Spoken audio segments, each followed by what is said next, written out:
എല്ലാവർക്കും നമസ്കാരം. ഞാൻ ടിൻഡു സിനോയി. നമ്മുടെ പുതിയൊരു എപ്പിസോഡിലേക്ക് എല്ലാവർക്കും സ്വാഗതം. ഞാൻ ഇന്ന് വന്നേക്കുന്നത് എൻ്റെ അടുത്ത് ഒരുപാട് പേര് മെസ്സഞ്ചറിൽ കൂടിയും ഇൻസ്റ്റാഗ്രാമിൽ കൂടിയും മെസ്സേജ് ആയിട്ട് ഇടുന്നുണ്ട്. ടിൻഡു നിൻ്റെ സ്റ്റാറ്റസ് ഒക്കെ കാണുന്നുണ്ട്, സ്റ്റോറീസ് ഒക്കെ കാണുന്നു, ഓരോരുത്തർ വരുന്നതൊക്കെ. അപ്പം ഇസ്രയേലിലേക്ക് കെയർ ഗീവറായിട്ട് വരാൻ ഞങ്ങൾക്ക് ആഗ്രഹമുണ്ട്. പക്ഷേ ഇതിൻ്റെ കാര്യങ്ങൾ എങ്ങനെയാണോ, കെയർ ഗിവർ ജോബ് എന്താണെന്നൊന്നും ഞങ്ങൾക്ക് അറിയത്തില്ല. അപ്പം ഒന്ന് പറഞ്ഞു തരാമോ എന്നും ചോദിച്ചിട്ട്. അപ്പം ഞാൻ വിചാരിച്ചു ഓരോരുത്തർക്ക് ഞാൻ മെസ്സേജ് ഇട്ട് കഴിയുമ്പോഴത്തേക്കൂടെ എനിക്ക് സമയം കിട്ടണില്ല. അതുപോലെ ആൾക്കാർ എൻ്റെ അടുത്ത് ചോദിക്കുന്നുണ്ട്. അപ്പം ഒത്തിരി എൻക്വയറി അങ്ങനെ വരുന്നതിൽ എനിക്ക് ഒരുപാട് സന്തോഷം. നിങ്ങൾ അങ്ങനെ അന്വേഷിക്കുന്നതിൽ എനിക്ക് ഒരുപാട് സന്തോഷം. എന്നോട് ചോദിക്കുന്നതിൽ ഒരുപാട് നന്ദി. പിന്നെ അപ്പം ഞാൻ വിചാരിച്ചു നിങ്ങൾക്ക് എല്ലാവർക്കും വേണ്ടിയിട്ട് ഈ ഇസ്രയേൽ കെയർ ഗിവർ ജോബ് എന്താണ്, ഇതിൻ്റെ കാര്യങ്ങൾ, നെഗറ്റീവും പോസിറ്റീവും സൈഡുകളും എല്ലാം നിങ്ങൾക്ക് പറഞ്ഞു തരാം. എനിക്കറിയാവുന്ന രീതിയിൽ, എനിക്ക് കുറച്ച് നാളായിട്ടുള്ള പരിചയമുള്ളൂ ഇവിടെ. അത് വെച്ചിട്ട് എനിക്കറിയാവുന്ന രീതിയിൽ ഞാൻ നിങ്ങൾക്ക് പറഞ്ഞു തരാം. അങ്ങനെ ഒരു വീഡിയോ എടുക്കാം എന്നുള്ളത് വിചാരിച്ചിട്ടാണ് ഞാൻ ഇന്ന് വീഡിയോ ആയിട്ട് വന്നിരിക്കുന്നത്. അപ്പോൾ കെയർ ഗിവർ ജോബ് എന്താണെന്നും ഇസ്രയേലിൽ എങ്ങനെയാണ് ഇതിൻ്റെ കാര്യങ്ങൾ എന്നൊക്കെ അറിയണമെന്നുള്ളവർക്ക് വേണ്ടി മാത്രമാണ് ഈ വീഡിയോ. അപ്പോൾ അങ്ങനെയുള്ളവർ മാത്രം ഇത് മുന്നോട്ട് കാണുക. അപ്പം ഞാൻ പറഞ്ഞു വരുന്നത്, ഇസ്രയേൽ കെയർ ഗിവർ ജോബ് എന്ന് പറയുന്നത് ഒരു പ്രായമായവരെ നോക്കാനോ, അതുപോലെ പ്രായമായവരും ആക്സിഡൻ്റ് ആയിട്ട് കിടക്കുന്നവർ, അതുപോലെ തന്നെ ഈ സ്പെഷ്യൽ ചിൽഡ്രൻ ആയിട്ടുള്ളവരെയൊക്കെ നോക്കാൻ വേണ്ടിയിട്ട് നമ്മളെ കൊണ്ടുവരുന്ന ജോബാണ് കെയർ ഗിവർ ജോബ് എന്ന് പറയുന്നത്. അപ്പം അത് മെയിനായിട്ട് നമുക്ക് ഒന്നെങ്കിൽ ഒരു വീടുകളിലായിരിക്കാം, അല്ലെങ്കിൽ ഓൾഡ് ഏജ് ഹോം ആയിരിക്കാം, അല്ലെങ്കിൽ റീഹാബിലിറ്റേഷൻ സെൻറ്ററിലേക്കായിരിക്കാം. എവിടെയാണോ നമുക്ക് കിട്ടുന്നത് അവിടെയാണ് നമ്മൾ വർക്ക് ചെയ്യേണ്ടത്. 24/7 ആണ് നമ്മുടെ വർക്കിംഗ് ടൈം. അപ്പം ഇതൊക്കെയാണ് നമ്മുടെ ഒരു ജോലി എന്ന് പറയുന്നത്. പിന്നെ നേഴ്സുമാർക്ക് മാത്രമല്ല ഇവിടെ ജോലി ചെയ്യാൻ പറ്റുന്നത്. നേഴ്സുമാർക്ക് പറ്റും, ആയുർവേദ നേഴ്സിങ്ങിന് പറ്റും. അതുപോലെ തന്നെ ഹെൽത്ത് കെയറിൽ ഏതെങ്കിലും ഒരു എക്സ്പീരിയൻസ് നമുക്കുണ്ടായിരിക്കണം.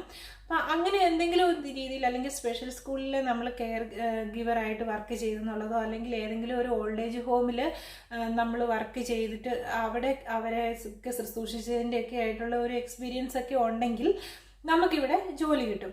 അതുപോലെ തന്നെ മെഡിക്കലിൻ്റെ ബേസിക് ആയിട്ടുള്ള കാര്യങ്ങളെല്ലാം പഠിപ്പിക്കാനായിട്ട് നമുക്ക് 1 മാസത്തെ ഒരു കോഴ്സ് ഉണ്ട് മുംബൈ വെച്ചിട്ട്. അപ്പം ബേസിക് ആയിട്ടുള്ള ഹീബ്രുവിൻ്റെ കാര്യങ്ങൾ പഠിപ്പിക്കും, മെഡിക്കലിൻ്റെ കാര്യങ്ങൾ പഠിപ്പിക്കും.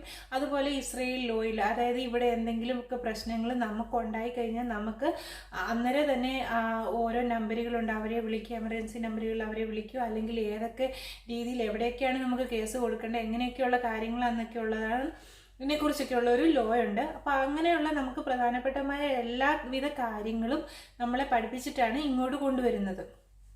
അതൊക്കെയാണ് പിന്നെ എന്ന് പറയുന്നത്, ഇവിടുത്തെ ജോലിക്ക് ഏറ്റവും അത്യാവശ്യം വേണ്ടത് ക്ഷമയാണ്. ക്ഷമയുള്ളവർ മാത്രം ഇതിന് പെട്ടി എടുത്തിട്ട് ഇറങ്ങിയാൽ മതി എന്നേ ഞാൻ പറയുന്നുള്ളൂ. അല്ലാണ്ട് ഒരാളുടെ സ്റ്റാറ്റസ് കണ്ടു, അല്ലെങ്കിൽ ഇപ്പോൾ ഈ പറയുന്ന പോലെ ഞാൻ എവിടെയെങ്കിലും ടൂർ പോയി, അത് പോയി, ഇങ്ങനെയൊക്കെ കണ്ടിട്ട് വീഡിയോ കണ്ടിട്ടൊക്കെയാണ് ആൾക്കാരെ വിളിക്കണേ. അപ്പം നമ്മൾ ആ ഒരു ഇമാജിനറി വേൾഡേ അല്ല ഇവിടുത്തെ കാര്യങ്ങളെന്ന് പറയുന്നത്. അപ്പോൾ അതൊന്നും കണ്ടിട്ട് നിങ്ങൾ വരരുത്. നിങ്ങൾക്ക് സ്വന്തമായിട്ട് ക്ഷമയുടെ നെല്ലിപ്പലക കാണുക എന്ന് പറയുന്നില്ലേ, അത്രയ്ക്കും ക്ഷമയുണ്ടെങ്കിൽ മാത്രമേ ഈ കെയർ ഗിവർ എന്ന് പറയുന്ന ജോലിക്ക് നിങ്ങൾ ഇറങ്ങി പുറപ്പെടേണ്ടതുള്ളൂ. അല്ലെങ്കിൽ നിങ്ങൾ പാട്ടുപെട്ടി മടക്കി നാട്ടിൽ തന്നെ ഇരിക്കുക. അതാണ് എനിക്ക് പറയാനുള്ള ഒരു ഫസ്റ്റ് കാര്യം എന്ന് പറയുന്നത്. അതായത് ഇവിടെ മെയിനായിട്ടെന്ന് പറയുന്നത് അൾഷിമേഴ്സ്, ഡിമെൻഷ്യ അങ്ങനെയൊക്കെയുള്ള ആൾക്കാരെയാണ് കൂടുതലും നോക്കേണ്ടത്. ചിലർക്കാണ് അല്ലാത്ത നോർമലായിട്ടുള്ള ആൾക്കാരെ കിട്ടുന്നത്. അപ്പോൾ എന്ന് വെച്ച് കഴിഞ്ഞാൽ ഇവർക്ക് ഉറക്കം ഉണ്ടാകത്തില്ല. അപ്പോൾ നമ്മളിവിടെ വരുമ്പോൾ നമുക്ക് മെയിനായിട്ടും നമ്മുടെ ഉറക്കം നഷ്ടപ്പെടും. നമ്മൾ എപ്പോഴും അവരുടെ അടുത്ത് പോകേണ്ടി വരും, ഉറക്കമില്ല. അതുപോലെ ചിലർ നമ്മുടെ അടുത്ത് ദേഷ്യപ്പെടുന്നു. അങ്ങനെയൊക്കെയുള്ള പല മനുഷ്യരുണ്ടാവും. അവരെയൊക്കെ മാനേജ് ചെയ്യണമെന്നുണ്ടെങ്കിൽ നമുക്ക് ക്ഷമയാണ് ഏറ്റവും അത്യാവശ്യമായിട്ട് വേണ്ടത്. അപ്പോൾ അതാണ് ഞാൻ വീണ്ടും പറയുന്നത്, ക്ഷമ വേണം എന്നുള്ളത്. പിന്നെ നമുക്ക് ഇതിന് വിസയുടെ പ്രോസസ്സിങ്ങിന് ആവശ്യമായിട്ടും ഞാൻ ഫസ്റ്റ് പറഞ്ഞു നമുക്ക് ഏതെങ്കിലും ഒരു ഹെൽത്ത് കെയർ ഫീൽഡിലെ ഒരു എക്സ്പീരിയൻസും ഉണ്ടായിരിക്കണം. അതുപോലെ ഇപ്പം മെയിനായിട്ട് നമ്മുടെ ബോംബെയിലെ ഏജൻസി ഇംഗ്ലീഷ് നന്നായിട്ട് അറിയാവുന്നവരെ മാത്രമാണ് ഇപ്പോൾ ക്ലാസ്സിലേക്ക് പോലും അവർ കയറ്റുന്നത്. അതായത് നേരത്തെ എന്നൊക്കെ പറഞ്ഞാൽ ഇംഗ്ലീഷ് അത്ര അറിയണ്ടായിരുന്നു, പക്ഷേ ഇപ്പോൾ ഇംഗ്ലീഷ് അറിയത്തില്ലാത്തവരെ യാതൊരു കാരണവശാലും അവർ മുന്നോട്ട് ഒരു ക്ലാസ്സിന് പോലും അവർ ഇരുത്തത്തില്ല. ഫസ്റ്റ് നമുക്ക് സ്പോക്കൺ ഇംഗ്ലീഷ് കാര്യങ്ങൾ, ഇംഗ്ലീഷൊക്കെ അത്യാവശ്യം ബേസിക്കായിട്ട് ഉണ്ടെങ്കിൽ മാത്രമേ ഇതിലേക്ക് ഇറങ്ങാൻ പറ്റുള്ളൂ. അപ്പം പോരാനായിട്ട് ആഗ്രഹിക്കുന്നവർക്ക് ഞാൻ മുമ്പത്തെ വീഡിയോയിൽ ഇട്ടിട്ടുണ്ടായിരുന്നു കുറേ എന്തൊക്കെയാണ് ഡോക്യുമെൻസുകളും കാര്യങ്ങളും വേണ്ടതെന്നുള്ളത്. അത്രയും ഡോക്യുമെൻസുകൾ നമുക്ക് ഉണ്ടായെങ്കിൽ ഇപ്പം അത് കഴിഞ്ഞ് നമ്മൾ സെലക്ട് ചെയ്യേണ്ടത് നമ്മൾ പോകാൻ ഉദ്ദേശിക്കുന്ന ഒരു ഏജൻറ്റ് അല്ലെങ്കിൽ ഏജൻസി. അപ്പോൾ ഈ ഏജൻസി എന്ന് പറഞ്ഞു കഴിഞ്ഞാൽ നമുക്ക് ബോംബെയിലും ടു ഇസ്രയേൽ ഏജൻസി, രണ്ട് ഏജൻസി ത്രൂ മാത്രമേ നമുക്ക് ഇവിടെ വരാൻ പറ്റുള്ളൂ. അല്ലാതെ നമ്മുടെ ഇവിടെ ചേട്ടനുണ്ട്, ചേച്ചിയുണ്ട്, അല്ലെങ്കിൽ ബന്ധുക്കാരുണ്ട്, കൂട്ടുകാരുണ്ട്, അവർക്ക് നമ്മളെ കൊണ്ടുവരാനായിട്ട് പറ്റത്തില്ല. നമ്മൾ ആർക്കെങ്കിലും ഒരാൾക്ക് നാട്ടിൽ നിന്ന് ഇങ്ങോട്ട് വരണമെന്നുണ്ടെങ്കിൽ ഏജൻസി ത്രൂ മാത്രമേ ഇങ്ങോട്ട് വരാനായിട്ട് സാധിക്കത്തുള്ളൂ. അപ്പോൾ നമ്മൾ സെലക്ട് ചെയ്യേണ്ട ഒരു മെയിൻ ആയിട്ടുള്ള കാര്യം, നമ്മൾ ഏത് ഏജൻസിയിലാണ് പോകാൻ ഉദ്ദേശിക്കുന്നത്, നമ്മൾ അവരെക്കുറിച്ച് പഠിക്കുക. അവരിങ്ങോട്ട് കൊണ്ടുവരുന്നവരാണോ, എങ്ങനെയുള്ളതാണ് എന്ന് നമ്മൾ ഫസ്റ്റ് അവരെക്കുറിച്ചൊന്ന് പഠിച്ചതിന് ശേഷം അവരെ വിളിക്കുക. അവരെ വിളിച്ചതിന് ശേഷം അവരുടെ കൂടെ പോവുക. എന്നിട്ട് ഞാൻ പറയുന്ന കാര്യം, നമ്മൾ അവരുടെ കൂടെ പോവാൻ ഉദ്ദേശിക്കുന്നുണ്ടെങ്കിൽ അവരെ 100% വിശ്വസിക്കുക. അവരെന്താണോ പറയുന്നത് അത് കേൾക്കുക. അവരിന്ന പേപ്പർ ചെയ്യാൻ പറഞ്ഞാൽ അത് ചെയ്യുക, അല്ലെങ്കിൽ അവരിന്ന രീതിയിൽ ഫോട്ടോ എടുക്കാൻ പറഞ്ഞാൽ അത് ചെയ്യുക. അപ്പം വിളിച്ചിട്ട് അപ്പുറത്തെ ഏജൻസിയിൽ അല്ലെങ്കിൽ അവരങ്ങനെയാണല്ലോ ചെയ്ത്, ഇവരിങ്ങനെയാണല്ലോ ചെയ്ത്, അവരിങ്ങനെയാണോ ഇവരിങ്ങനെയാണോ അതല്ല നമ്മൾ അറിയേണ്ടത്. നമ്മളൊരു കാര്യം പറഞ്ഞാൽ അത് അതേപോലെ അനുസരിക്കുക. അങ്ങനെ ചെയ്യാനുള്ളവർ മാത്രമാണ്, അതായത് നമ്മൾ ഒരു കാര്യത്തിൽ ഇറങ്ങുമ്പോൾ 100% ഒരാളെ വിശ്വസിക്കുക. അപ്പം നമ്മൾ വിശ്വാസമാണ് ഇതിനകത്ത് മെയിനായിട്ടുള്ളത്. വിശ്വസിച്ച് നമ്മൾ ഇറങ്ങുക, അവർ പറയുന്ന അതുപോലെ തന്നെ ചെയ്യുക എന്നുള്ളതാണ് ഇതിനകത്ത് മെയിനായിട്ടുള്ളൊരു കാര്യം. അതുപോലെ ഇപ്പം എല്ലാ മാസവും ഓരോ മാസമാണ് നമുക്ക് ബോംബെയിലെ ക്ലാസ് ഉള്ളത്. അപ്പം ബോംബെയിൽ അല്ലെങ്കിൽ ഡൽഹിയിൽ, മിക്കവാറും കേരളത്തിലുള്ളവർക്കെല്ലാം ബോംബെയിലാണ്, അല്ലെങ്കിൽ ആന്ധ്ര, ഹൈദരാബാദ് അങ്ങനെയൊക്കെ ഉള്ളവർക്കാണ് ഡൽഹിയിലേക്ക് പോകുന്നത്. അപ്പം നമുക്ക് ബോംബെയിലെ ക്ലാസ് കൂടാൻ പോകണമെന്നുണ്ടെങ്കിൽ, ഇപ്പോൾ ജൂണിലാണ് നമ്മൾ ക്ലാസ് കൂടാൻ പോകണമെന്നുണ്ടെങ്കിൽ ഒരു മെയ് 15, അതായത് തലേ മാസം ഒരു 10-ാം തീയതി 15-ാം തീയതിക്കുള്ളിൽ ഏത് ഏജൻറ്റിനെയാണോ നമ്മൾ സമീപിക്കുന്നത് അവർക്ക് നമ്മൾ പാസ്പോർട്ടിൻ്റെ കോപ്പിയും എക്സ്പീരിയൻസ് സർട്ടിഫിക്കറ്റിൻ്റെ കോപ്പിയും നമ്മൾ അയച്ചു കൊടുക്കണം. അയച്ചു കൊടുത്തതിന് ശേഷം നമ്മളെ അവിടുന്ന് ബോംബെയിലെ ഏജൻസിയിൽ നിന്ന് അവർ വിളിക്കും. ഒന്നെങ്കിൽ വാട്സപ്പ് വീഡിയോ കോൾ ആയിരിക്കും, അല്ലെങ്കിൽ ഓഡിയോ കോൾ ആയിരിക്കും. അപ്പോൾ വാട്സപ്പ് വീഡിയോ കോൾ ഞാൻ കഴിഞ്ഞ വീഡിയോ പറഞ്ഞിട്ടുണ്ടായിരുന്നു. നമ്മൾ ഒച്ചയൊന്നും ഇല്ലാത്തടത്ത് പോയി നമ്മൾ നല്ലതായിട്ടുള്ള രീതിയിൽ അവരോടത്ത് സംസാരിക്കുക. അപ്പോൾ ഇംഗ്ലീഷ് ഓക്കെ ആണോ എന്ന് അവർ ടെസ്റ്റ് ചെയ്യും. ഇംഗ്ലീഷ് ഓക്കെ ആണ് എങ്കിൽ അവർ നമ്മളുടെ അടുത്ത് ബോംബെയിലേക്ക് വരാൻ പറയും. ബോംബെയിൽ വന്നിട്ട് അവിടെ നിന്ന് നമുക്ക് ഫേസ് ടു ഫേസ് ഇൻ്റർവ്യൂ ഉണ്ട്. Face to face interview okay ആണെങ്കിൽ നമ്മളെ അവിടെ ക്ലാസ്സിനിരുത്തും. ഞാൻ പറഞ്ഞ പോലെ ഹീബ്രുവും ബേസിക് മെഡിക്കലും കാര്യങ്ങളും എല്ലാം പഠിപ്പിക്കും. എക്സാം ഉണ്ട്, അതുപോലെ തന്നെ നമ്മുടെ ഒരു ഡെമോ ഇൻ്റർവ്യൂ ഉണ്ട്. ഇതെല്ലാം കഴിഞ്ഞ് നമ്മൾ നാട്ടിലേക്ക് വരും. നാട്ടിൽ വന്നിട്ട് നമുക്ക് കുറച്ച് ഡോക്യുമെൻറ്റ്സും കാര്യങ്ങളും അഫിഡവിറ്റ് PCC ഒക്കെ ചെയ്യാനുണ്ട്. അതെല്ലാം കഴിഞ്ഞ് നമ്മളോട് ഏജൻറ്റ് പറയും ഒരു വീഡിയോ എടുത്ത് അയച്ചു തരാൻ പറയും. ഏറ്റവും പ്രധാനപ്പെട്ട ഒരു കാര്യം എന്ന് പറയുന്നത് ഈ വീഡിയോയിലാണ്. വീഡിയോയിൽ പഠിക്കുന്നത് ഹീബ്രുവും ഇംഗ്ലീഷിലും സെൽഫ് ഇൻട്രൊഡക്ഷനാണ് എടുത്ത് വീഡിയോ അയക്കാൻ പറയുന്നത്. നന്നായിട്ട് പഠിച്ച് പ്ലസൻ്റ് ആയിട്ടുള്ള മുഖത്തോടു കൂടി നന്നായിട്ട് മേക്കപ്പ് ഒക്കെ ചുപ്പിനെ പൊട്ടിയടിക്കാനല്ല, നന്നായിട്ട് ഒരു മേക്കപ്പ് ഒക്കെ ചെയ്ത് നല്ല വെൽ ഡ്രസ്സിലിട്ടിട്ട്, അതായത് ഏജൻറ്റുമാർ മിക്കവാറും പറയും നിങ്ങളൊരു സ്റ്റുഡിയോയിൽ പോയി നിന്ന് എടുക്കാൻ പറ്റും. അതായത് സൗണ്ട് ക്ലാരിറ്റിയും നിങ്ങളുടെ മുഖത്തേക്ക് വെട്ടുപടിച്ചൊരു പ്രകാശവും കാര്യങ്ങളും ഒക്കെ കാണാൻ വേണ്ടിയിട്ടാണ് അങ്ങനെ പറയുന്നത്. അങ്ങനെ ഏജൻറ്റ് പറയുന്നുണ്ടെങ്കിൽ നിങ്ങൾ അതുപോലെ തന്നെ അനുസരിക്കുക. നിങ്ങൾ പോയിട്ട് ഒരു സ്റ്റുഡിയോയിൽ പോയി നല്ല രീതിയിൽ ഒരു വീഡിയോ എടുത്തിട്ട് അയച്ചു കൊടുക്കുക. കാരണം ഈ വീഡിയോ കണ്ടിട്ടാണ് ഇവിടെ എംപ്ലോയർ നിങ്ങളെ സെലക്ട് ആക്കുന്നത്. അപ്പം ഏതെങ്കിലും ഒരു രീതിയിലുള്ള വീഡിയോ ആണെങ്കിൽ നിങ്ങൾ സെലക്ട് ആക്കത്തില്ല. അപ്പം ചിലർക്ക് ലക്കുണ്ടെങ്കിൽ പെട്ടെന്ന് തന്നെ നിങ്ങൾക്ക് എംപ്ലോയർ ആവും. ചിലർക്ക് നിർഭാഗ്യവശാൽ എത്ര നല്ല വീഡിയോ കൊടുത്തെന്ന് പറഞ്ഞാലും അല്ലെങ്കിൽ എത്ര ഇത് ചെയ്തെന്ന് പറഞ്ഞാലും ചിലർക്ക് എംപ്ലോയർ ഇവിടെ സെലക്ട് ആവത്തില്ല. പിന്നെ ഏജന്റുമാർക്ക് എങ്ങനെയെങ്കിലും നിങ്ങളെ എത്രയും പെട്ടെന്ന് ഇവിടെ എത്തിക്കുക എന്നുള്ളതാണ് അവരുടെ ഒരു കടമ എന്ന് പറയുന്നത്. അപ്പം അത് ഏജന്റുമാരല്ല തീരുമാനിക്കുന്നത് നിങ്ങൾക്കൊരു എംപ്ലോയറെ സെലക്ട് ആക്കി തരിക എന്നത്. എംപ്ലോയർ സ്വന്തമായിട്ട് നിങ്ങളുടെ വീഡിയോ കണ്ട് തിരഞ്ഞെടുക്കുന്ന ഒരു കാര്യമാണ്. അപ്പോൾ അത് നിങ്ങളുടെ ഭാഗ്യം പോലെയാണ് ഇരിക്കുന്നത് ഈ എംപ്ലോയർ സെലക്ട് ആകുക എന്നുള്ളൊരു ഭാഗം. അതിനുശേഷം എംപ്ലോയർ സെലക്ടറായി ചിലപ്പോൾ എംപ്ലോയർ വീഡിയോ കണ്ടിട്ട് പറയും നിങ്ങളോടൊന്ന് നേരിട്ട് സംസാരിക്കണം എന്ന് പറഞ്ഞിട്ട് നിങ്ങളുടെ നമ്പർ എടുത്ത് നിങ്ങളെ വിളിച്ചു കഴിയുമ്പം ഈ പറഞ്ഞ പോലെ നിങ്ങൾ കൂളായി കാമായി നല്ല പ്രസന്റ് മുഖത്തോടു കൂടി ചിരിച്ച് അവരോട് കാഷ്വലായിട്ട് സംസാരിക്കുക.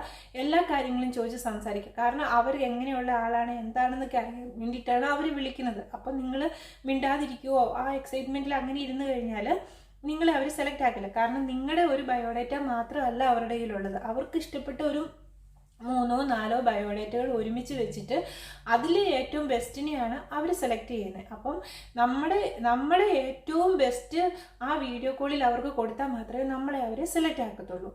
അങ്ങനെ നമ്മൾ സെലക്റ്റായി പിന്നെ നമുക്ക് സെലക്ട് ആയി കഴിഞ്ഞിട്ട് നമുക്ക് ചിലപ്പം ഒരാഴ്ച അല്ലെങ്കിൽ ഒരു മാസത്തിനുള്ളിൽ നമുക്ക് വിസ വരും. വിസ വന്നതിന് ശേഷം വീണ്ടും നമ്മൾ ബോംബെക്ക് ചെല്ലണം. ബോംബെ ചെന്നിട്ട് നമുക്ക് മെഡിക്കലും ഇൻ്റർവ്യൂ ഉണ്ടാവും. ഇൻ്റർവ്യൂവിൻ്റെ സമയത്ത് നമ്മുടെ ഹസ്ബൻഡ്, നമ്മുടെ ജീവിത പങ്കാളി ആരാണോ, വൈഫോ ഹസ്ബൻഡോ ആരോ ആയിക്കോട്ടെ, അവർ നമ്മുടെ കൂടെ ഉണ്ടാവണം. അതുപോലെ അവർ വിദേശത്താണെങ്കിൽ അവിടെ ഏത് വിദേശ രാജ്യത്താണോ ചെയ്യുന്നത് അവിടുത്തെ എംബസിയുടെ ഒരു ലെറ്റർ നമ്മൾ അവിടെ വർക്ക് ചെയ്യുന്നുള്ളതിൻ്റെ ഒരു ഇത് കാണിക്കണം. അതല്ല എങ്കിൽ ഡിവോഴ്സ് ആയിട്ടുള്ളവരാണെങ്കിൽ ഡിവോഴ്സ് സർട്ടിഫിക്കറ്റ്, മരിച്ചു പോയവരാണെങ്കിൽ ഡെത്ത് സർട്ടിഫിക്കറ്റ്, ഇനി കല്യാണം കഴിച്ചവരല്ല എങ്കിൽ കല്യാണം കഴിച്ചിട്ടില്ല എന്നുള്ളതിൻ്റെ ഒരു സർട്ടിഫിക്കറ്റ്, ഇതൊക്കെ ഹാജരാക്കണം. അങ്ങനെ നമ്മൾ ഇൻ്റർവ്യൂ പാസ്സായി നമ്മൾ ഇങ്ങ് പോരും.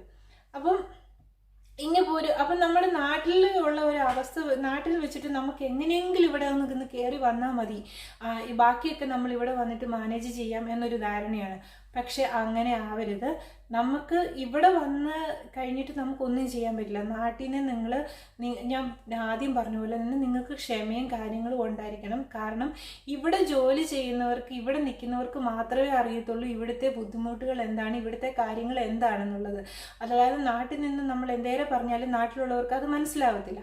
അപ്പം ഈവൻ ഞാൻ പോലും എൻ്റെ ഏജൻറ്റ് അല്ലെങ്കിൽ എന്നോട് ഒരുപാട് കാര്യങ്ങൾ പറഞ്ഞു തന്നിട്ടുണ്ടായിരുന്നു. പക്ഷെ ഞാനതൊക്കെ കൂളാക്കി എടുത്തു. ഇവിടെ എനിക്ക് എങ്ങനെയെങ്കിലും വന്നൊന്ന് കാല് കുത്തിയാൽ മതി എന്ന് പറഞ്ഞിട്ടാണ് ഞാനിവിടെ വന്നത്. പക്ഷെ ഇവിടെ വന്ന് നമ്മൾ ഒരുപാട് കാര്യങ്ങൾ അനുഭവിച്ച് മനസ്സിലാക്കി പഠിച്ചതിൻ്റെ ബലത്തിലാണ് ഞാൻ നിങ്ങളോട് സംസാരിക്കുന്നത്. അപ്പം അതുപോലെ എൻ്റെ അടുത്ത് കുറേ പേരും പറഞ്ഞിട്ടുണ്ട്. അപ്പം ഞാൻ നമുക്ക് ഇവിടെ വന്നു കഴിഞ്ഞിട്ട് നമുക്ക് ഭയങ്കരമായിട്ടുള്ള ഡിപ്രഷൻ, അതായത് ഇവിടുത്തെ ഒരു രാജ്യം, ഇവിടുത്തെ ഒരു അന്തരീക്ഷമൊന്നും നമുക്ക് പെട്ടെന്ന് ഇതായിട്ട് ഡൈജസ്റ്റ് ആവത്തില്ല. അപ്പം നമ്മൾ ഒരു വീട്ടിലേക്ക് ചെല്ലുന്നു, 24/7 ആണ് നമ്മുടെ ഡ്യൂട്ടി ടൈം. നമ്മൾ ഒറ്റൊരു മുറിക്കകത്തിരിക്കുന്നു, നമുക്ക് വേറെ സംസാരിക്കാൻ ആളില്ല, കൂട്ടുകാരില്ല. നമുക്ക് ഭയങ്കരമായ ഒരു ഡിപ്രഷൻ്റെ ലെവലിലേക്ക് നമ്മൾ പോവുകയാണ് ചെയ്യുന്നത്. സ്ട്രെസ്, ഡിപ്രഷൻ എന്നുവെച്ചാൽ നമുക്ക് അത് പറഞ്ഞറിയിച്ച് വേറൊരാളോട് പറയാൻ പറ്റില്ല. പക്ഷെ ഇവിടെ ഉള്ളവർക്കൊക്കെ ഇതൊക്കെ മനസ്സിലാവും, നമുക്ക് പുറത്തുള്ളവരോട് പറയാൻ പറ്റില്ല. അപ്പോൾ ഒരു ഫാമിലിയുടെ സപ്പോർട്ട് നമുക്കുണ്ടെങ്കിൽ, ഇപ്പോൾ ഹസ്ബൻഡ് ആൻഡ് വൈഫ് ആരാണെങ്കിലും നമുക്ക് നാട്ടിലുള്ളവർ അവർ നമ്മളെ നന്നായിട്ടൊന്ന് സപ്പോർട്ട് ചെയ്താൽ മാത്രമേ നമുക്കിവിടെ നല്ല ഹാപ്പി ആയിട്ട്, എന്നാലും ഹാപ്പി ആവാൻ പറ്റില്ല എങ്കിലും നമുക്കൊന്ന് പിടിച്ച് നിൽക്കാനേ അത് പറ്റുള്ളൂ. അപ്പം ഞാൻ കൊണ്ടുവരുന്ന പിള്ളേരുടെ ഹസ്ബൻഡുമാരോട് ഞാൻ പറഞ്ഞിട്ടുണ്ട്, ഇവിടെ വന്ന് ഒരു 6 മാസമെങ്കിലും നിങ്ങൾ വഴക്കൊന്നും ഉണ്ടാക്കരുത്, നിങ്ങൾ അവരെ എങ്ങനെയെങ്കിലും ഒന്ന് ഹാപ്പി ആയിട്ട് പിടിച്ചു നിർത്തണം, അല്ലെങ്കിൽ സംഭവം കൈവിട്ടു പോകുമെന്ന് പറഞ്ഞിട്ടുണ്ട്. കാരണം നമുക്കൊരു താങ്ങാനൊരു തോളുണ്ടെങ്കിലേ എന്ന് പറയുന്ന പോലെ നമുക്കൊന്ന് ഒരു വിഷമം ഒന്ന് പങ്കുവെക്കണമെന്നുണ്ടെങ്കിൽ അത് കേൾക്കാൻ ഒരാളുണ്ടെങ്കിൽ മാത്രമേ നമുക്ക് നിന്ന് പോകാൻ പറ്റുള്ളൂ. അല്ലെങ്കിൽ നമുക്ക് ഒരു രക്ഷയും ഉണ്ടാകത്തില്ല. പിന്നെ ഇവിടെ വന്ന് നമ്മൾ ഒരു കൊല്ലമൊക്കെ കഴിഞ്ഞ് കഴിയുമ്പോൾ നമ്മൾ അതുമായിട്ട് യോജിച്ച് പിന്നെ നമുക്കതൊന്നും ഒരു പ്രശ്നമില്ല. പക്ഷെ ആദ്യം കുറച്ച് നാൾ നന്നായിട്ട് നമ്മൾ വിഷമിക്കും, ഡിപ്രഷൻ അടിക്കും. നമുക്ക് അതായത് ഇവിടെ ചിലർ ഡിപ്രഷൻ അടിച്ച് സ്ട്രെസ് കൂടി മെൻ്റൽ പോലെ ആയിട്ട് തിരിച്ചു പോയവരുണ്ട്. അപ്പം അങ്ങനെയൊക്കെ ഒരുപാട് പ്രശ്നങ്ങൾ ഉള്ളത് കൊണ്ട് നമ്മൾ നാട്ടിൽ നിന്ന് തന്നെ നമ്മൾ ഇതെല്ലാം മെൻ്റലി പ്രിപ്പയർഡായി ഇന്ന പ്രശ്നങ്ങളുണ്ട്. അതായത് ഇസ്രയേൽ എന്ന് പറയുന്ന രാജ്യത്ത് സുഖകരമായ ജോലിയൊന്നുമില്ല, കുലുക്കുമ്പം ചാടുന്ന മരങ്ങളോ പൈസ അങ്ങനെ ഒന്നുമില്ല. പക്ഷെ ഇതൊരു എന്താ പറയുന്നത്, വിശുദ്ധ നാടാണ്. ഇവിടെ വന്നവരാരും നശിച്ചു പോയിട്ടില്ല. ഇവിടെ നിന്ന് എല്ലാവരും രക്ഷപ്പെട്ടിട്ടേ ഉള്ളൂ. നമുക്ക് നന്നായിട്ട് പൈസ ഉണ്ടാക്കാൻ പറ്റും. നമ്മുടെ എന്താ പറയുന്നത്, എല്ലാവരും അവിടെ നാട്ടിൽ നിന്ന് പോരുന്ന കടം കയറിയിട്ടായിരിക്കും, അതുപോലെ മക്കളെ പഠിപ്പിക്കാനായിരിക്കും, വീട് വെക്കാനായിരിക്കും. അങ്ങനെ ഒരുപാട് സ്വപ്നങ്ങളുമായിട്ടാണ് ഇവിടെ വരുന്നത്. പക്ഷേ ഈ സ്വപ്നങ്ങളുടെ ഇടയ്ക്ക് നമുക്ക് ഇങ്ങനെയുള്ള പ്രശ്നങ്ങൾ വരുമ്പോൾ നമുക്ക് എല്ലാം കൂടെ തരണം ചെയ്യാൻ പറ്റില്ല. അതാണ് ഞാൻ പറഞ്ഞത്, ഫാമിലിയുടെ ഒരു സപ്പോർട്ട് ഉണ്ടായിരിക്കണം. ഇന്ന് നമുക്ക് നല്ലതായിട്ടൊരു ക്ഷമയുണ്ടായിരിക്കണം. നമ്മൾ ഓക്കെ ആവാനുള്ള എല്ലാ കാര്യങ്ങളും നമ്മൾ സ്വന്തമായിട്ട് ചെയ്യാനുള്ള ഒരു മനസാന്നിധ്യം നമുക്കുണ്ടായിരിക്കണം. ഇങ്ങനെയൊക്കെ ഉണ്ടെങ്കിൽ മാത്രമേ നമ്മൾ ഇങ്ങോട്ട് വരാമുള്ളൂ. അതുപോലെ ചില വീടുകളിൽ ഇപ്പം എന്താ പറയുന്നത്, ചില വീടുകളിൽ നമുക്ക് ഇന്ത്യൻ ഫുഡ് ഉണ്ടാക്കാൻ സമ്മതിക്കും, ചിലയിടത്ത് സമ്മതിക്കത്തില്ല. അവർക്ക് നമ്മുടെ മസാലയുടെ മണമൊന്നും അടിക്കുന്നത് ഇഷ്ടമുണ്ടായിരിക്കില്ല. അപ്പം നമുക്ക് ഒരാൾക്ക് കിട്ടുന്ന വീട് പോലെ അല്ല തൊട്ടപ്പുറത്തുള്ളവർക്ക് കിട്ടുന്നത്, അതുപോലെ നമുക്ക് കിട്ടുന്ന സാലറി അല്ല മറ്റുള്ളവർക്ക് കിട്ടുന്നത്. അപ്പം ആർക്കും ഒരാൾക്കുടെ പോലെ അല്ല ഇവിടെ ആർക്കും ഒന്നും ഉള്ളത്. എല്ലാവർക്കും എല്ലാ രീതിയിലും ഡിഫറെൻ്റ് ആണ്. പിന്നെ ഒരു ഏകദേശ സാലറി എന്ന് പറയുന്നത് നമുക്ക് ഒരു ഇന്ത്യ വെച്ചിട്ട് 1.5 ലക്ഷം രൂപയായിരിക്കും. ചിലർക്ക് 1.5 കുറവായിരിക്കും, ചിലർക്ക് 1.5 കൂടുതലായിരിക്കും. കാരണം നമുക്ക് സൺഡേ അവധി എന്ന് പറയുന്ന പോലെ ഇവിടെ ശനിയാഴ്ചയാണ് അവധി, 4 ശനിയാഴ്ചയാണുള്ളത്. അപ്പോൾ ഈ 4 ശനിയാഴ്ച ജോലി ചെയ്യുന്നതിനുള്ള സാലറി നമ്മുടെ വീട്ടുകാരാണ് നമുക്ക് തരുന്നത്. ചില വീട്ടുകാർ പറയും ഞങ്ങൾക്ക് വേണ്ട, നിങ്ങൾ ഹോസ്റ്റലിലേക്ക് പൊക്കോളാൻ പറഞ്ഞാൽ അവിടെ കുറയും, അല്ലാന്നുള്ളവർക്ക് കൂടും. അങ്ങനെയൊക്കെ ഓരോരോ വ്യത്യസ്തമായ കാര്യങ്ങളാണ് ഇവിടെ ഉള്ളത്. അതുപോലെ തന്നെ നമുക്കിവിടെ വേറെ ചിലവൊന്നുമില്ല കേട്ടോ. നമുക്ക് ടാക്സോ കാര്യങ്ങളോ ഒന്നുമില്ല. നമുക്ക് ഫുൾ എമൗണ്ട് നാട്ടിലേക്ക് അയക്കാം. നമുക്ക് സ്വന്തമായിട്ടൊരു റൂമും കാര്യങ്ങളും ഉണ്ടാവും, വൈഫൈ കണക്ഷൻ ഉണ്ടാവും, പിന്നെ ഫുഡ് അക്കോമഡേഷൻ, നമ്മുടെ ഇന്ത്യൻ ഫുഡ് കിട്ടിയില്ലെങ്കിൽ പോലും ഇവിടുത്തെ ഫുഡ് ഉണ്ടാവും. അപ്പോൾ അതെല്ലാം നമുക്ക് ഫ്രീ ആണ്. അങ്ങനെ ഇവിടെ നമുക്ക് ക്യാഷ് ചിലവോ കാര്യങ്ങളോ ഒന്നും അധികം വരുന്നില്ല. അപ്പം നമുക്ക് നാട്ടിലേക്ക് ഫുൾ അയക്കാൻ പറ്റും. അങ്ങനെ നമുക്ക് നാട്ടിൽ കാര്യങ്ങളെല്ലാം സെറ്റിലാവും. പക്ഷെ നമ്മുടെ മെൻ്റലി ഹെൽത്ത് പ്രോബ്ലമാണ്. നമ്മൾ അങ്ങനെ എല്ലാ കാര്യങ്ങളും, നമ്മുടെ ഉറക്കക്കുറവുണ്ടാവും. നമുക്ക് ചിലർക്ക് നല്ല സുഖമുള്ള ജോലിയായിരിക്കും, ചിലർക്ക് നല്ല കഷ്ടപ്പാടായിരിക്കും. അപ്പോൾ ഇതെല്ലാം തരണം ചെയ്ത് നിൽക്കാനുള്ള ഒരു മനഃശക്തി ഉണ്ടെങ്കിൽ മാത്രം നിങ്ങൾ പെട്ടിയെടുത്ത് ഇങ്ങ് പോരുക എന്ന് മാത്രമേ എനിക്ക് പറയാനുള്ളൂ. അതുപോലെ നമ്മുടെ വിസയുടെ കാലാവധി എന്ന് പറയുന്നത് 5 വർഷവും 3 മാസവും ആയിരിക്കും. ഈവൻ 4 വർഷവും 3 മാസവും കഴിഞ്ഞിട്ട് നമുക്കൊരു എംപ്ലോയർ ഇല്ല എങ്കിൽ, എംപ്ലോയർ ഇല്ലാതാവുക എന്ന് പറഞ്ഞു കഴിഞ്ഞാൽ 4 രീതിയിലാണ്. ഒന്നെങ്കിൽ നമ്മുടെ എംപ്ലോയർ മരിച്ചിരിക്കണം, അതല്ല എങ്കിൽ നമ്മളെ അവർ പറഞ്ഞു വിട്ടതായിരിക്കണം, അല്ലെങ്കിൽ ചിലപ്പോൾ നമുക്ക് അവിടുത്തെ പണിഭാരം കാരണം നമ്മൾ അവിടെ നിന്ന് ഇറങ്ങിപ്പോകുന്നതായിരിക്കണം, അല്ലെങ്കിൽ നമുക്ക് വീട്ടുകാർക്ക് അവരെ നോക്കാൻ കഴിയാഞ്ഞിട്ട് ഓൾഡ് ഏജ് ഹോമിലേക്ക് മാറ്റിക്കഴിഞ്ഞാലും നമ്മുടെ അവിടെ ജോലി നഷ്ടപ്പെടാം. ഇങ്ങനെ ഈ 4 കാരണം കൊണ്ട് നമ്മുടെ ജോലി നഷ്ടപ്പെട്ട് കഴിഞ്ഞാൽ, 4 വർഷവും 3 മാസമായിട്ട് ജോലി നഷ്ടപ്പെട്ട് കഴിഞ്ഞാൽ പിന്നെ നമ്മൾ 1 കൊല്ലം റിലീവറായിട്ട് ജോലി ചെയ്യണം. റിലീവറായിട്ട് ജോലി ചെയ്യാന്ന് പറഞ്ഞാൽ നാട്ടിൽ പോകുന്നവർ അവധിക്ക് ഓരോ മാസവും നാട്ടിൽ പോകുന്നവർക്ക് വേണ്ടി പകരക്കാരായി നമ്മൾ ജോലി ചെയ്ത് 1 കൊല്ലം ഇവിടെ അങ്ങനെ നിന്ന് കഴിഞ്ഞാലാണ് നമുക്ക് വേറൊരു വിസ 5 വർഷവും 3 മാസവും പൂർത്തിയായി കഴിയുമ്പോൾ നമുക്ക് ഹ്യൂമാനിറ്റേറിയൻ വിസ എന്ന് പറഞ്ഞിട്ട് നമുക്കൊരു വിസ അടിക്കും. അതിനെക്കുറിച്ചുള്ള ഡീറ്റെയിൽസ് ഒക്കെ ഞാൻ പിന്നെ വേറൊരു വീഡിയോയിൽ ചെയ്യാം. അപ്പോൾ നമുക്ക് ഇത്രയേ ഉള്ളൂ. ഈ ഒരു 5 വർഷത്തെ വിസയുടെ കാര്യങ്ങൾ മാത്രമാണ് നമുക്കിപ്പം പറയേണ്ടത്. അതായത് ബേസിക്കായിട്ട് നാട്ടിൽ നിന്ന് വരുന്നതും നാട്ടിൽ വന്നിട്ട് ഇന്ന പ്രശ്നങ്ങളുള്ളതും കാര്യങ്ങളും എല്ലാമാണ് ഇപ്പം ഞാൻ പറഞ്ഞത്. അപ്പം ഇനി എന്തെങ്കിലുമൊക്കെ ഡൗട്ടോ കാര്യങ്ങളോ, അപ്പം എൻ്റെ ഓർമ്മയിലുള്ള കാര്യങ്ങളൊക്കെ ഞാൻ പറഞ്ഞിട്ടുണ്ട്. ഇനി എന്തെങ്കിലും ഡൗട്ടോ കാര്യങ്ങളോ ഉണ്ടെങ്കിൽ നിങ്ങൾ എനിക്ക് ഒന്നെങ്കിൽ വാട്സപ്പിൽ വന്നിട്ട് മെസ്സേജ് ഇടുക, അതല്ല എങ്കിൽ യൂട്യൂബിന് താഴെ കമൻറ്റ് ഇടുക. അപ്പോൾ ആവശ്യമുള്ള കാര്യമാണെങ്കിൽ, എനിക്കറിയാവുന്ന കാര്യങ്ങളാണെങ്കിൽ ഞാനതിന് മറുപടി തരാം. പിന്നെ ഏറ്റവും ബേസിക് ആയിട്ടുള്ള കാര്യങ്ങൾ എന്നോടത്ത് പലരും വന്നിട്ട് പല ഏജൻസിയിൽ നിന്ന് അവിടെ ഒക്കെ പോയിട്ട് വന്നിട്ട് ചേച്ചി ഇന്നത് ചെയ്താൽ അങ്ങനെയാണോ എന്നൊക്കെ ചോദിക്കാറുണ്ട്. അപ്പം ഞാൻ പറയുന്ന കാര്യം എന്ന് പറഞ്ഞാൽ നമുക്ക് ഒരു ഏജൻസി ഉണ്ട്, ഒരു ഏജന്റ് ഉണ്ട്. അവർ പറയുന്ന അതുപോലെ അനുസരിക്കുക, അവരെ വിശ്വസിക്കുക. അങ്ങനെയാണെങ്കിൽ മാത്രമേ നമുക്ക് നല്ലൊരു ലൈഫ് ഇവിടെ വന്നാലും കിട്ടുള്ളൂ. കാരണം നമ്മൾ ഒരാളെ വിശ്വസിച്ചിറങ്ങിയാൽ മാത്രമേ നമുക്ക് അതിനകത്ത് മുന്നോട്ട് പോകാൻ പറ്റുള്ളൂ. എവിടെ അവിശ്വസിച്ച് അവിടെയാണോ ശരി, ഇവിടെയാണോ അവർ ചതിക്കും ഇവർ ചതിക്കും അങ്ങനെ ചിന്തിച്ചിട്ട് നമുക്ക് ഒരു കാര്യത്തിലും ലൈഫിൽ ഒരിക്കലും മുന്നേറാൻ പറ്റില്ല. നമ്മൾ ഒരാളെ വിശ്വസിച്ചിട്ടുണ്ടെങ്കിൽ അവരെ വിശ്വസിക്കുന്നതിന് മുമ്പ് നമ്മൾ പല കാര്യങ്ങളും പഠിച്ചിട്ടായിരിക്കുമല്ലോ അവരുടെ അടുത്തേക്ക് നമ്മൾ പോകുന്നത്. അങ്ങനെ നമ്മൾ അവരുടെ അടുത്തേക്ക് പോയാൽ അവരെ നമ്മൾ പൂർണ്ണമായിട്ടും വിശ്വസിക്കുക, അവർ നിങ്ങളെ ഇവിടെ കൊണ്ട് എത്തിച്ചു തരും. അപ്പം അവർ പറയുന്ന പറയുന്നത് അതുപോലെ തന്നെ ചെയ്യുക. ഓരോ ഏജൻസിക്കും ഓരോ ഏജൻറ്റിനും അവർക്ക് ഓരോരോ തീരുമാനങ്ങളുണ്ടാകും. ഇന്ന രീതിയിൽ ഫോട്ടോ എടുക്കണം, ഇന്ന രീതിയിൽ നിൽക്കണം, ഇന്ന രീതിയിൽ വീഡിയോ എടുക്കണം, ഇന്ന ആഫിഡവിറ്റ് ഇങ്ങനെ ആയിരിക്കണം, ഇന്ന പേപ്പർ ഇങ്ങനെ ആയിരിക്കണം എന്നൊക്കെ അവർക്കൊരു തീരുമാനമുണ്ട്. അപ്പോൾ അവരുടെ തീരുമാനത്തിനനുസരിച്ചാണ് നിങ്ങളോട് പറയുന്നത്. അപ്പം നിങ്ങൾ അതുപോലെ തന്നെ ചെയ്യുക. അത് വേറൊരാളോട് ചോദിച്ചിട്ട് ഇന്നത് ചെയ്ത് അവരുടെ അങ്ങനെയായിരുന്നല്ലോ ഇങ്ങനെ അതൊന്നും വേണ്ട. അപ്പം വിശ്വാസമാണ് ഏറ്റവും പ്രധാനം. അതുപോലെ തന്നെ ഇവിടെ വന്നു കഴിഞ്ഞാൽ ഏറ്റവും പ്രധാനം ക്ഷമയാണ്.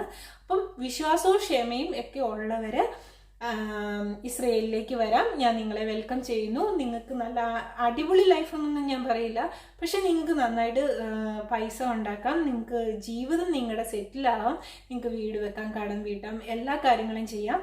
പക്ഷെ ഇന്ന പ്രശ്നങ്ങളുണ്ട്. ഇതെല്ലാം നിങ്ങൾക്ക് മാനേജ് ചെയ്യാൻ പറ്റും എന്നുണ്ടെങ്കിൽ നിങ്ങൾ പാസ്പോർട്ടിന് അപേക്ഷ വയ്ക്കുക, ബാക്കി കാര്യങ്ങളൊക്കെ ഡീൽ ചെയ്യുക, എന്നിട്ട് ഇസ്രയേലിലേക്ക് വരിക. വെൽക്കം. ഓക്കെ, അപ്പം ഇന്നത്തെ എൻ്റെ കൊച്ചു വീഡിയോ അവസാനിച്ചു. ഇനി എന്തെങ്കിലുമൊക്കെ ഉണ്ടെങ്കിൽ ബാക്കി ഇതിൽ വരാം. അടുത്ത ദിവസം വേറൊരു വീഡിയോ ആയിട്ട് കാണാം. അതുവരെ ബൈ ബൈ.